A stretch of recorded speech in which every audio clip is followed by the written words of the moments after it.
It is time for What's Up Wednesday, where we come to you every Wednesday morning at 10 a.m. to talk about social media and digital marketing tips, tricks, and trends. All this month, we've been talking about spring cleaning. It's that time of year.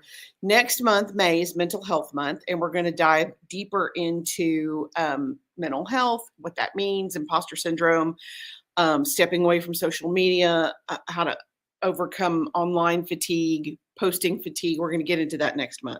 Today, we're going to finish our spring cleaning series with basically your workspace.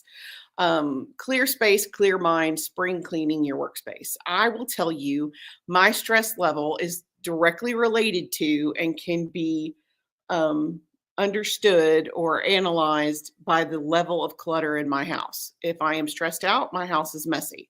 When my house is clean, it calms me down. When I do a task or a chore, or especially an organizational chore that I've been putting off, always makes me feel better. So a clean space is very beneficial to me. So let's talk about it. First and foremost, let's talk about how to avoid having these massive clean outs to start with. There's a couple of things you can do. Purging regularly, consistently will help you not have such a huge chore when you do decide to do it.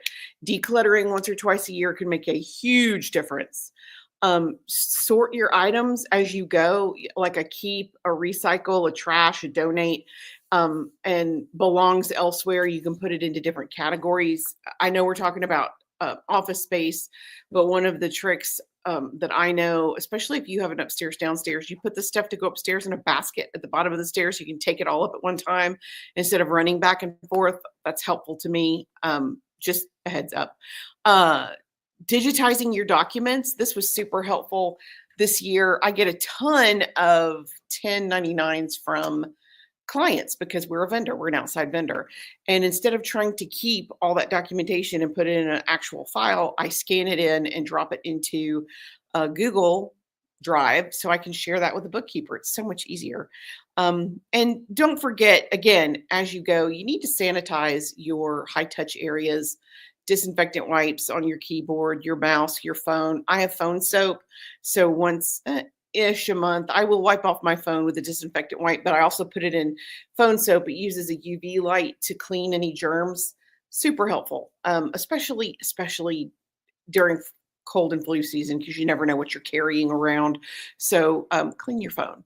Okay, now let's get to the top 10 things that you can do to clean out your workspace. Like today's the day. If now you want to go ahead and get it done, let's do that.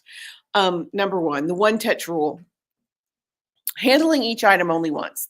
When you bring in the mail, going ahead and throwing away the junk mail, so much easier than letting it stack up and then having a giant stack that you have to deal with.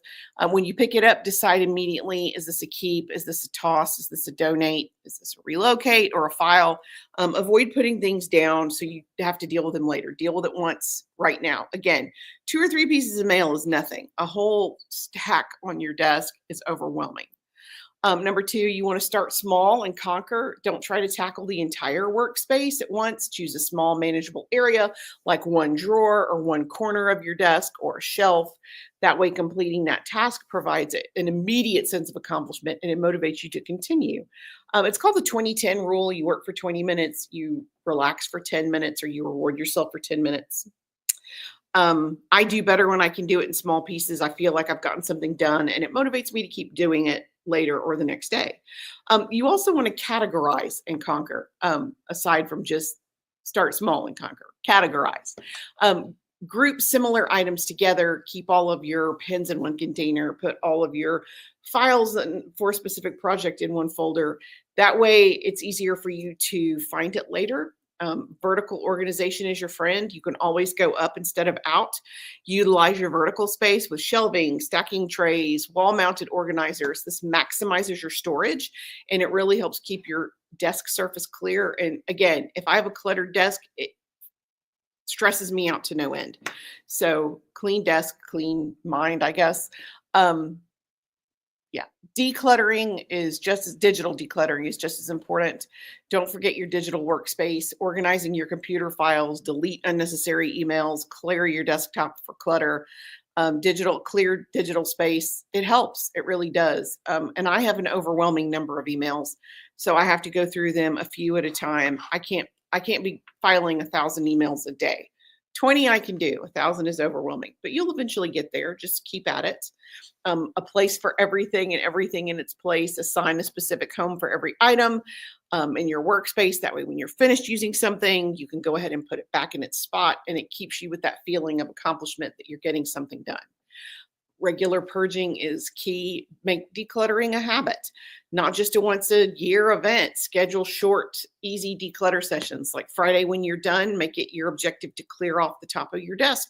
So when you come back to it on Monday mornings, it's ready for you and you're ready for it. 15 minutes at the end of each day or week to prevent clutter is super helpful long term. The maybe box strategy, if you're unsure about an item, put it in a maybe box. This is where my vertical files come into play, with a date on it. If you haven't used it, let's say a month from now, or you haven't needed it, then let it go. Or even better, digitize it so you can have it when you need it, but you don't have to look at it all the time. Make it visually appealing. An organized space doesn't have to be sterile.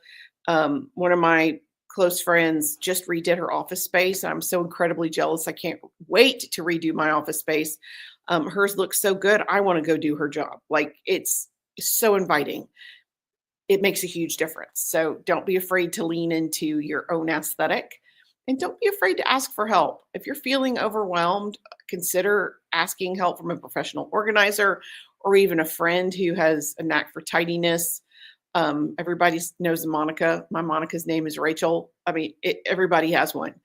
Sometimes an outside perspective can make a huge difference. And by implementing these tips, you can really transform your workspace from just this stressful source of stress to really an inspiring environment. So bear that in mind. Again, you can really tell my state of mind based on how clean my workspace is or how clean my house is. So next week, please join us in May as we're getting more into mental health. And until then, I am Karen Terradas with Social You, and I'm here to help. Thanks.